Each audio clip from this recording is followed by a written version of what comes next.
बिस्मिल्लाहिर्रहमानिर्रहीम। अस्सलाम वालेकुम नाज़रीन, आप यूट्यूब चैनल देख रहे हैं। मैं इमरान खान हूँ। नाम है नरेंद्र और काम है सरेंडर। ये भारत में मेन नारा बन गया है। सब लोग यही बात कर रहे हैं कि नरेंद्र मोदी का सरेंडर उन्हें पसंद नहीं आया। भारत के अंदर नरेंद्र मोदी की जो दुर्गत बनी है, उसके बाद नरेंद्र मोदी पहली मरतबा मीडिया पे सामने आए। उन्होंने कौम के साथ बातचीत की। नरेंद्र मोदी की जो तकरीर थी, तकरीर तो एक जगह पे बड़ी जज्बाती तकरीर थी, उसमें बड़ी जज्बाती बातें की हैं, वो तो हम बाद में देखते हैं। लेकिन पहले बात करते हैं जरा बॉडी लैंग्वेज की। मोदी साहब जो हैं नॉर्मली वो बड़े कॉन्फिडेंट रहते हैं, बड़े मजबूत आसाब के मालिक हैं। मोदी साहब जो हैं वो इतनी कत्लो गारतगिरी के बावजूद गुजरात से ये ऊपर उठकर आए और इन्होंने बड़ी मजबूती से अपनी गद्दी संभाल कर रखी। बहुत बुरे हालात के अंदर भी मोदी साहब ने अपने ऊपर कंट्रोल रखा। इनके ऊपर दुनिया में पाबंदियां भी लगी हैं दहशतगर्दी की वजह से, लेकिन फिर भी मोदी साहब घबराए नहीं। लेकिन इस मरतबा जब नरेंद्र मोदी को मैंने देखा तो मुझे पहली मरतबा ऐसा लगा कि ये शख्स घबराया हुआ है, ये शख्स बौखलाया हुआ है। अगर आप गौर से नरेंद्र मोदी की इस तकरीर को सुने तो आपको आइडिया हो जाएगा कि नरेंद्र मोदी के लिए बड़ी मुश्किलात पैदा हो चुकी हैं और उनकी आंखों की जो हरकत है वो किसी और तरफ जारी है, बॉडी लैंग्वेज किसी और तरफ जारी है, चेहरा उतरा हुआ है, आवाज़ जो है उसके अंदर वो जान, वो गरज नहीं है। ये मोदी के साथ हुआ क्या? देखिए, इससे पहले मोदी ने कुछ भी किया, मोदी का अपना मोर्चा मजबूत था।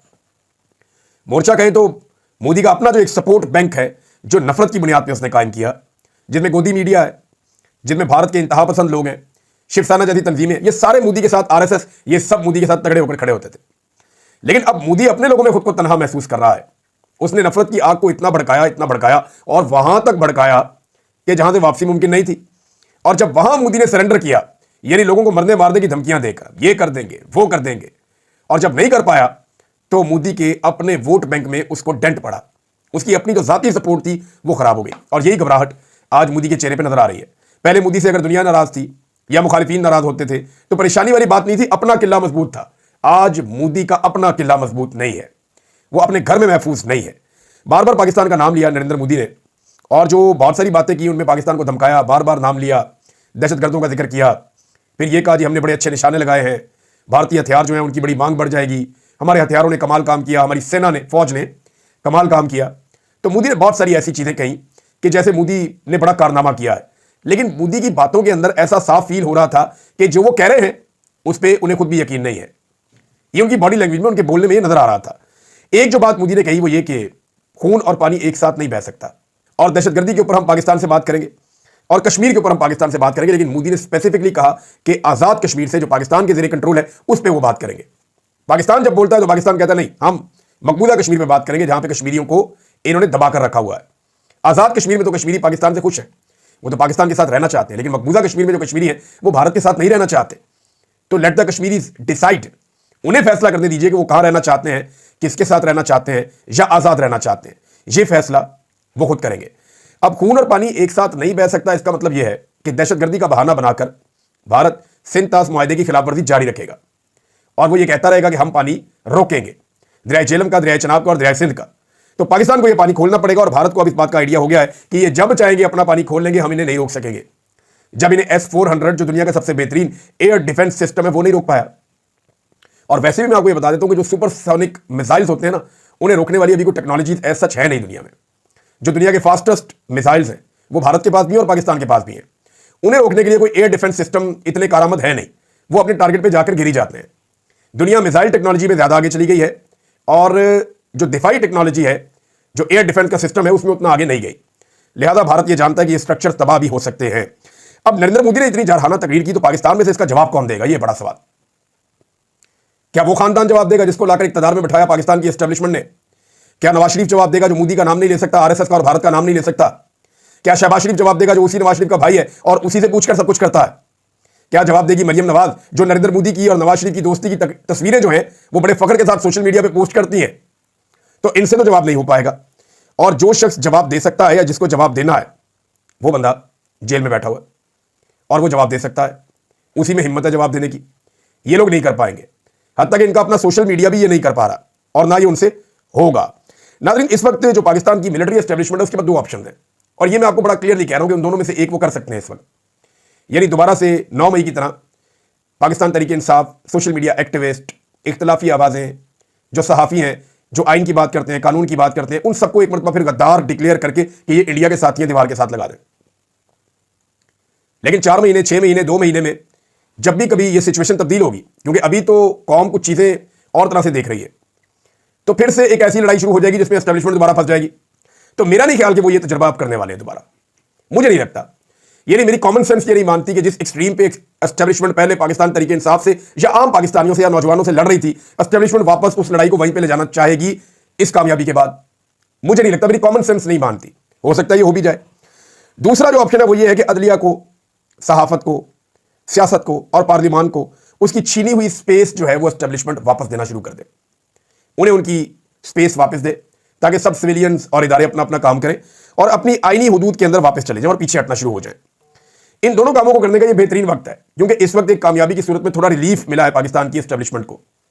मैं इसे रिलीफ कहूंगा। बहुत सारे लोग जमीन आसमान के कलाबे में ला रहे हैं। अभी जब मखसूस नशिस्तें पाकिस्तान तरीके इंसाफ की छीनी जाएंगी, क्योंकि बेंच को देखकर तो यही लगता है कि सीटें छीन ली जाएंगी, हालांकि यहां पर रिव्यू बनता भी नहीं था। दो जजेस ने बड़ा क्लियरली कह दिया, बल्कि जो उन्होंने कहा उसको तो किसी जगह पे एंटरटेन ही नहीं किया गया, बल्कि उसको आईटी डिपार्टमेंट ने उस फैसले को जारी करने से इनकार कर दिया, किया ही नहीं। ये अनप्रेसिडेंटेड है, ऐसा पाकिस्तान में नहीं होता था, दुनिया में नहीं होता, लेकिन यहां हो रहा है। जस्टिस आयशा मलिक साहिबा ने चीफ जस्टिस को खत भी लिखा कि हमारा फैसला तो कहीं लगाया नहीं जा रहा, पब्लिक नहीं किया जा रहा, लेकिन इसके बावजूद वो नहीं हुआ पब्लिक। अब जो बेंच बना है उसमें वो लोग शामिल किए गए हैं जो आईनी बेंच का वो हिस्सा है जो फैसला देगा हुकूमत की मर्जी के मुताबिक या एस्टेब्लिशमेंट की मर्जी के मुताबिक। तो जब पाकिस्तान तरीके इंसाफ की मखसूस नशिस्तें छीन कर 27वीं आईनी तरमीम के लिए दी जाएंगी मौजूदा हुक्मरानों को या पीडीएम की सरकार को या पीपल्स पार्टी और पीएमएलएन जो हारे हुए इलेक्शन, उनको वो सीटें दी जाएंगी। 2/3 अक्सरियत पूरी करवाई जाएगी उन जमातों की जिनकी मिलाकर सबकी 100 सीटें नहीं बनती, उनकी 2/3 पूरी करवाई जाएगी, ताकि एक और आईनी तरमीम की जाए। तो फिर पाकिस्तान में पहले जैसा माहौल हो जाएगा, लोग दोबारा तनकीद करेंगे, लोग खुलकर तनकीद करेंगे और सामने आ जाएंगे। ये हम होता हुआ देखेंगे। अगर तो ये चीजें ऐसे ही जारी रहती हैं तो उम्मीद मैं करता हूं कि ये ना हो, लेकिन ये हो सकता है। एक और डेवलपमेंट यह है कि दो बंदे हैं जिनका ताल्लुक हुकूमत से है। मैं अभी उनका नाम किसी वजह से नहीं ले रहा। इन दो बंदों ने कुछ बयान दिए थे जब जंग का माहौल भारत के साथ चल रहा था। इन्हें एस्टेब्लिशमेंट ने पैगाम दिया कि आप अपना ये बयान वापस ले लें। इन लोगों ने एस्टेब्लिशमेंट को इनकार नहीं किया, उन्हें यह नहीं कहा कि हम अपना बयान वापस नहीं लेंगे, बस ये खामोश हो गए और उन्होंने अपना बयान वापस नहीं लिया। जबकि ख्वाजा आसिफ साहब जो है उन्हें जो भी एस्टेब्लिशमेंट ने कहा उन्होंने वही किया। जब जब उन्होंने गलत बयान दिया, बाद में उन्होंने अपने बयान की जस्टिफिकेशन भी दी, ये भी कहा कि मेरे मुंह से निकला कुछ और, समझा कुछ और गया, तो वो एस्टेब्लिशमेंट की बात मानते रहे। लेकिन इन दो लोगों ने इनकार तो नहीं किया, एस्टेब्लिशमेंट के साथ टक्कर तो नहीं ली, लेकिन ये खामोश हो गए। इन्होंने अपने उस बयान को वापस नहीं लिया, इनकार भी नहीं किया, वापस भी नहीं लिया। और दूसरा देखें, एस्टेब्लिशमेंट के अंदर एक और सोच भी पैदा हो रही है। मैं ये टॉप क़यादत की बात नहीं कर रहा, उनके मामलात और हैं, उनकी जरूरियात और हैं, वो फायदा और नुकसान किसी और चीज में भी देख सकते हैं। मैं बात कर रहा हूं इदारे की।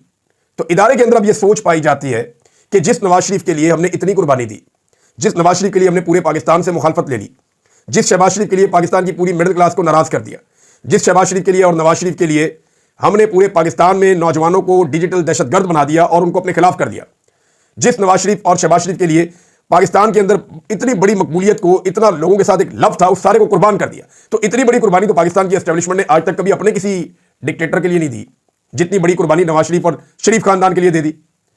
अब इदारे के अंदर यह सोच पैदा हो रही है और लोग ये बात करते हैं, हमारे बहुत सारे दोस्त हैं वो हमसे ये बात करते हैं कि यार नवाज शरीफ से तो पीटीआई वाले ठीक रह गए, 3 साल हमने इनको मारा, 3 साल इनको हमने जलील किया और ये फिर हमारे साथ खड़े हो गए मोदी के खिलाफ। इन्होंने मोदी के खिलाफ लड़ाई में पूरा हमारा साथ दिया, पूरा नैरेटिव बनाया। यानी जिस वक्त भारत ये झूठी खबरें चला रहा था कि पाकिस्तान में इस वक्त एटीएम्स के बाहर रश लग गया, पाकिस्तान में इस वक्त जो है वो पेट्रोल पंप्स के बाहर रश लग गया, पाकिस्तान में इस वक्त जो है लोग भाग रहे हैं शहरों को छोड़ के, पाकिस्तान में इस वक्त जो है वो जनाब लोग राशन इकट्ठा कर रहे हैं। जब ये सारी खबरें भारतीय मीडिया झूठी चला रहा था और एक अफरा तफरी क्रिएट करना चाहता था, तो उस वक्त पाकिस्तान तहरीक इंसाफ का सोशल मीडिया और पाकिस्तान का वो आम नौजवान जिसे हम डिजिटल दहशतगर्द समझते थे, वो मैदान में आया। उसने मीम्स बनाना शुरू की, उसने भारतीय प्रोपेगेंडे का मुंह तोड़ जवाब देना शुरू किया और प्रोपेगेंडे को वाड़ के रख दिया। सूरत-ए-हाल इतनी नॉर्मल रखी कि कब लड़ाई शुरू हुई और कब लड़ाई खत्म हुई इसका कौम को पता ही नहीं चला। यानी पाकिस्तानी कौम ने जितने रिलैक्स अंदाज में इस लड़ाई को लड़ा है या इस लड़ाई के दौरान अपने आप को रिलैक्स रखा है, कहीं पे आपने देखा लोग राशन इकट्ठे कर रहे हो या लोग भाग रहे हो या लोग फरार हो रहे हो? ऐसा कुछ नहीं है, कोई अफरा तफरी नहीं थी, लोग फेस कर रहे थे, लोगों को बड़ा कॉन्फिडेंट था। और सोशल मीडिया ने इसमें बड़ा इंपॉर्टेंट रोल प्ले किया है कि हर बात निकालकर सामने रखी कि जनाब ये खतरा है और ये हो सकता है और ये भारत झूठ बोल रहा है, ये प्रोपेगेंडा। कराची कोई फतह नहीं हुआ, लाहौर की बंदरगाह कोई फतह नहीं हुई। लाहौर में कौन सी बंदरगाह आ गई भाई? वो नेवी के तर्जुमान कह भी रहे थे, लाहौर में कौन सी बंदरगाह आ गई? तो जिन लोगों ने ये प्रोपेगेंडा किया, पाकिस्तानी नौजवानों ने इसका जवाब दिया और तगड़े तरीके से जवाब दिया और कुछ चीजें ऐसी हैं जो हमेशा के लिए सेटल कर दी। नंबर बहुत सारे बयानिया जो दफन हो गए। नंबर 1 कि पाकिस्तान तहरीक इंसाफ और भारत में कोई गठजोड़ है, ये बयानिया अब नहीं बिकना, हो ही नहीं सकता। बहुत सारे टाउट्स ने ये बयानिया बेचा है कि भारत में और तहरीक इंसाफ में कोई गठजोड़ है, नहीं बिकता अब ये, जो मर्जी कर लो उल्टे लटक जाओ जाके। ये डिजिटल दहशतगर्द है नौजवान, अब ये बयानिया भी नहीं बिकना, करके देख लें आप। सोशल मीडिया कौमी सलामती के लिए खतरा है, कौमी सलामती के लिए सोशल मीडिया ने अपना रोल प्ले किया और सबको मानना पड़ा, वजीर आजम को, डीजी ISPR को, सबको मानना पड़ा। फिर ये सारी चीजें हमारी रहनुमाई कर गई हैं आइंदा के लिए कि जनाब सोशल मीडिया वही करता है या कहता है जो उसको ठीक लगता है, ये कंट्रोलेबल नहीं है, ये इमरान खान के कंट्रोल में भी नहीं है, ये उल्टा इमरान खान के खिलाफ हो जाते हैं जब इमरान खान साहब कोई कमजोर या गलत फैसला कर ले तब। तो नाज़रीन, एक बयान जो है वो आर्मी चीफ का भी सामने आया है और मुझे कभी नहीं लगता था कि मैं आर्मी चीफ का बयान पढ़ के सुनाऊंगा, लेकिन क्योंकि ये मामला मेरे मुल्क का है और मेरे दुश्मन मुल्क के बारे में उनका स्टेटमेंट है तो फिर मुझे पढ़ के सुनाना है। उन्होंने कहा जी 13 लाख भारतीय फौज अपने तमाम तरह हथियारों से हमें डरा और धमका नहीं सकती। हमारे आबाओ अजदाद और हमने इस मुल्क को बनाने के लिए बेपुनाह कुर्बानियां दी हैं, हम इसकी हिफाजत करना भी जानते हैं। अल्हम्दुलिल्लाह तारीख ने यह साबित किया है कि अफवाज पाकिस्तान और कौम हर जारहियत के खिलाफ पूरी कुव्वत से सीसा पिलाई हुई दीवार साबित हुए हैं।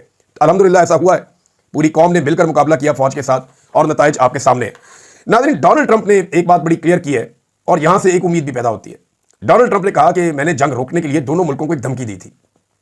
वैसे ट्रंप साहब जो है वो कोई बात अंदर रखते नहीं है, जो बात होती है निकाल के सामने रख देते हैं, रिकॉर्ड सीधा रखता है डोनाल्ड ट्रंप, ये बात उसकी अच्छी है। तो डोनाल्ड ट्रंप ने कहा जनाब मैंने दोनों को धमकी दी थी कि मैं ट्रेड रोक दूंगा, तजारत बंद कर दूंगा आपके साथ, दोनों का बहुत नुकसान हो जाता। और ट्रंप जो है वो तजारत अकेला बंद नहीं करता, फिर वो यूरोप को भी मजबूर करता है और जगहों पर भी करता है। अमेरिका है ना, ताकतवर मुल्क है, लिहाजा ट्रंप की धमकी काम कर गई और फिर जवाब ट्रंप के मुताबिक उसको ये मिला कि ठीक है जी, हम तो यही चाहते हैं कि लड़ाई ना लड़ें और लड़ाई खत्म हो जाए। अब ट्रंप ने एक ऑफर और की है और वो ये ऑफर की है कि मैं सालसी कर सकता हूं कश्मीर का मामला हल करने के लिए। तो ये बड़ी अच्छी बात है। नरेंद्र मोदी ने भी कहा कश्मीर पे बात हो सकती है, लेकिन भारत के अंदर अब एक नया रोला शुरू हो गया है कि तमाम अपोजिशन जमातें और भारतीय मीडिया अब नरेंद्र मोदी पर तनकीद कर रहा है लगातार, और वो ये कह रहे हैं कि अमेरिका होता कौन है हमारे अंदरूनी मामले में मुदाखलत करने के लिए, कि कश्मीर तो पाकिस्तान और भारत का ये एक दो तरफा मामला है, हमेशा से यही पॉलिसी रही है। ये डोनाल्ड ट्रंप कहां से आ गए बीच में, इन्होंने जंगबंदी करवा दी और आपने इनकी बात मान ली और जंगबंदी कर दी, क्योंकि आपने डोनाल्ड ट्रंप के कहने पर जंगबंदी, और ये दरखास्त भी भारत की तरफ से आई, ये भी अमेरिका ने कंफर्म कर दिया। तो यहां पे अब एक बड़ा मजेदार काम होने जा रहा है और नाज़रीन आप बड़ा एंजॉय करेंगे। भारत में राहुल गांधी ने एक मुतालबा कर दिया और मुतालबा जनाब राहुल गांधी साहब ने किया है कि ज्वाइंट सेशन बुलाया जाए पार्लियामेंट का, इकट्ठा करो सबको पूरे भारत से, और वहां पे नरेंद्र मोदी आकर सफाई दे और बताए कि ये लड़ाई लड़ी कैसे, ये ऑपरेशन सिंदूर था क्या, और इसके अंदर जो आपने जंगबंदी की है वो क्यों की है और कैसे की है। अब अगर ये भारतीय पार्लियामेंट का इजलास हो जाता है ना तो बड़ा मजा आएगा, क्योंकि वहां पे जो नरेंद्र मोदी के साथ होनी है ये मैं अच्छी तरह जानता हूं। इन्होंने ये कहा, खत लिखा है बाकायदा राहुल गांधी ने, उन्होंने कहा मोदी पार्लियामेंट में आए और पहलगाम हमले के बाद ऑपरेशन सिंदूर और जंगबंदी से मुताल्लिक तफसीलात से आगाह करें, ये खत लिखा है। अगर ये पार्लियामेंट का ज्वाइंट सेशन होता है, जो कि हो भी जाएगा मुझे लगता है, तो नरेंद्र मोदी और उनकी जमात की बड़ी मट्टी पलीत होने वाली है।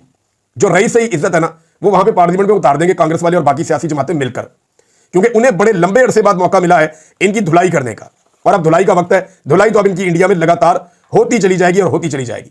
मेजर गौरव आर्या और बहुत सारे ऐसे सहाफी या दानिश्वर या तज्जियाकार या यूट्यूबर्स या एनालिसिस करने वाले लोग, ये सारे मुझे इनके ऊपर तरस भी आ रहा है। इन्होंने नरेंद्र मोदी की बातों में आकर, या नरेंद्र मोदी की जो पॉलिसी चलाते हैं अजीत धवल, उनकी बातों में आकर उन्होंने जमीन आसमान के कलाबे मिला दिए थे।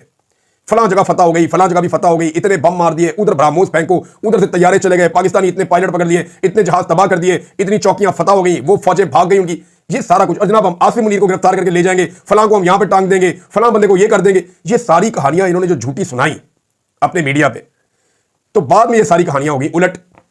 अब ये अपनी आवाम को फेस नहीं कर पा रहे। बहुत सारे ऐसे चेहरे हैं जिन्होंने झूठ बोला, अब वो भारतीय मीडिया को दस्तयाब ही नहीं है, उन्हें सारे ढूंढ रहे हैं गए किधर।